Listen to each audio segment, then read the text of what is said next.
Hi guys, hope you're doing well. Thank you for all the comments on my last video. I just wanted to talk about today. I've had a lot of comments over the months and years probably.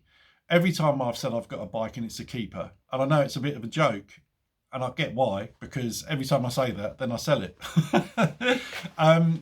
And I just wanted to kind of reinforce why I know in my heart that the Z900RS is going to be around for a long, long time. I got one of those suggestions or whatever you call it on Google saying, showing me photographs of a year ago. I don't know if you lot get that. And a year ago, I had the Triumph Bonneville T120, the black one.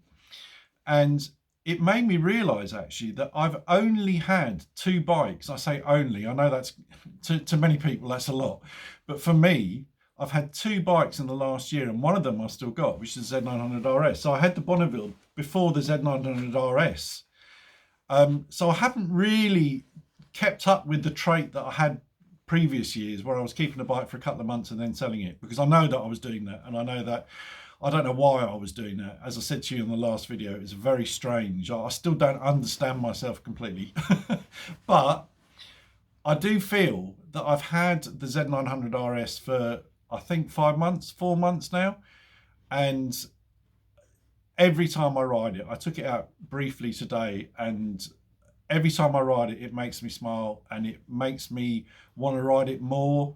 And every time I get off it, I always turn around and look at it. And I still do that. I know it's only 4 months, but there's been times before when I bought a bike and literally within a month I'm thinking, I actually want that bike now, which is an awful trait. So please don't judge me, but very weird. I don't know, but I think this time I'm cured. I think I really have found, I think when I started YouTube, I think I put in the description looking for the perfect bike or something like that, or looking for my dream bike. I think that's what I named it, underneath Two Wheel Willie. It might still be there. And I think I honestly have found it in the Z900RS. And I know it kind of helps that the fact that I'm getting a second bike in the Classic 500, the Royal Enfield Classic 500. But that's a total different bike, and it's a bike that I'm only going to do stuff to and just use for local trips around villages and pubs, etc. That's what that bike's going to be for. But for an everyday bike that I can go anywhere on, that I still love riding, I still love the fact that it's so comfortable, I love the way it looks, I love the power. There's nothing I don't like about the bike, and it's, for me, it's the perfect bike. Whereas before I used to look like a lot of you said in the comments, you've seen a bike and you said, oh, I really want that bike, and then you sold you the bike that you had, only to find out that actually the bike that you got instead of it wasn't as good for whatever reason. And I did that a lot, and I could tell you stories before I had YouTube about me buying a bike and then selling it back to the dealer within a week. I did that, and I lost a lot of money. So yeah, it's not a good trait to have, and I'm glad that I'm over it. But I'm really excited about the Classic 500 coming. I can't wait to show you lot.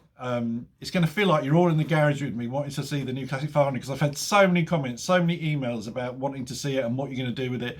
It's going to be so exciting, and I am going to do stuff to it, but I am going to get it first and sort of learn to live with it and work out what I really want to do to it and listen to what you guys say. And I want to take this opportunity, before I thank everyone and say goodbye for Christmas, I wanted to tell you one more Rob story of the year. So I don't know how many Rob stories I've said over the last 7 months, is it 6 months? It's probably maybe a dozen. For those of you who are new to the channel, and there is a lot of you that are new to the channel, Rob was a very dear friend of mine who passed away from pancreatic cancer at the beginning of this year. He was a really funny guy, and he did lots of things that you would laugh at, and he didn't do them intentionally.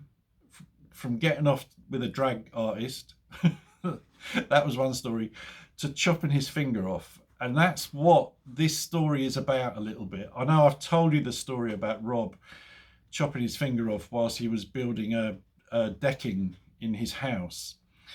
And he was using some sort of saw, and he ended up chopping his index finger at the joint, and literally it was hanging off by its skin. Sorry if you're eating.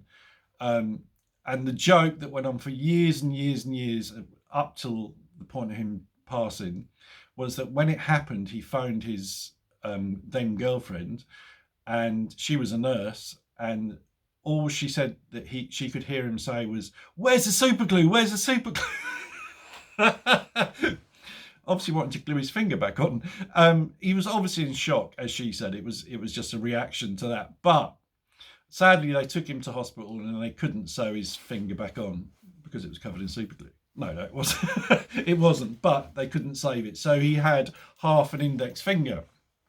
I've told you that story before, I know.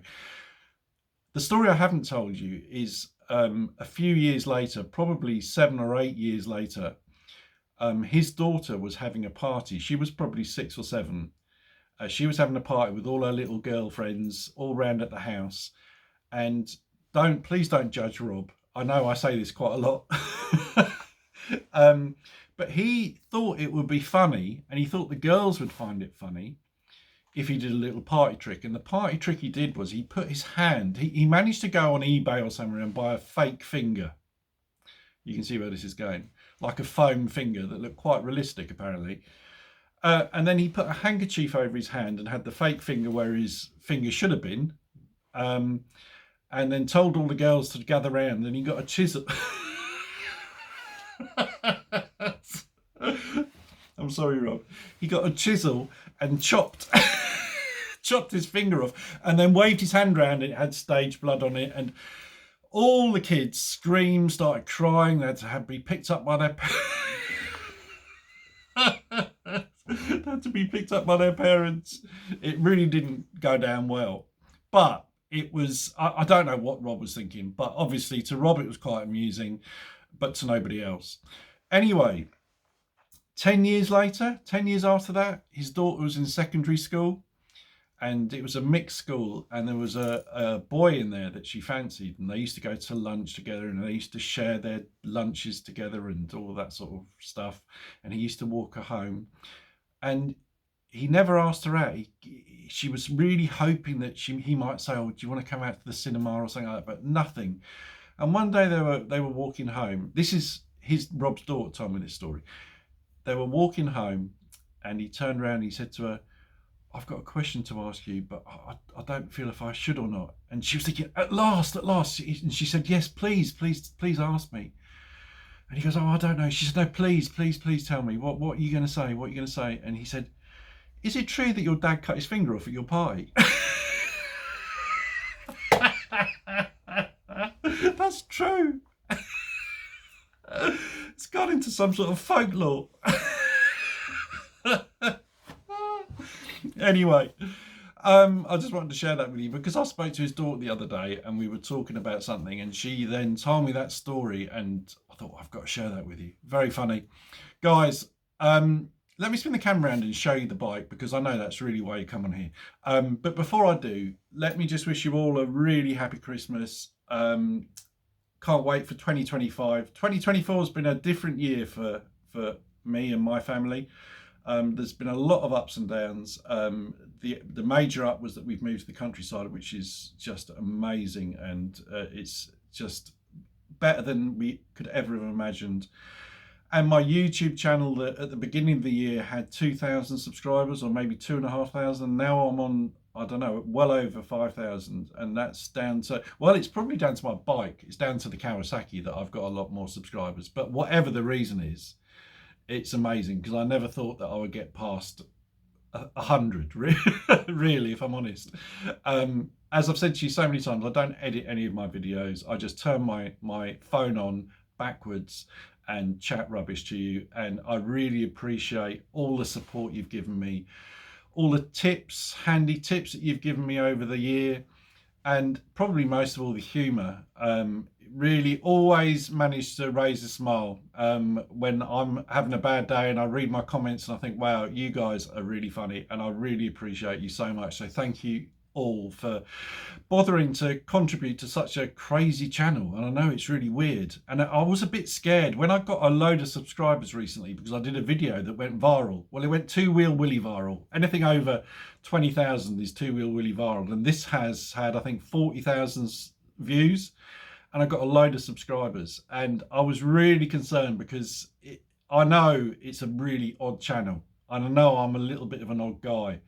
And I'd feel guilty when people subscribe thinking they're going to see really in-depth reviews on bikes or talking about motorbikes, and they get me talking about my dead mate. So I really appreciate you all. Thank you so much. Let me spin the camera around and have a look at the beautiful bike. Do you know, I got a comment from one of you guys the other day. I think it was Paul, and he said he's just bought a Kawasaki Z900RS. And he's bought the Diablo Black one, which has got like, I think it's got a red pinstripe. They look really nice. And it made me think, and do you know what? There isn't a single colour in the Z900RS that I don't like. And I think that says it all for me. It's a bit like the classic 500 and the classic 350. There's not really a colour that I wouldn't want because I just love the bike so much. And obviously, to me, the yellow ball looks incredible. But I've always loved the Jaffa, the orange and brown one. I think they're great. And the Diablo Black. And I love the SE version, the yellow and black. I think they look just as good. I mean, it's just such a beautiful, beautiful bike. And it's so comfortable. And it makes you feel so good, which is what riding a bike is all about. And I'm going to say it one more time this year, guys. This bike is definitely a keeper. My wood's going down. Anyway, guys, thank you again for all your support over the last year and before that as well. I love my YouTube channel. I love you guys. And I hope 2025 is everything and more that you want it to be. Okay, guys, have a great Christmas and ride safe.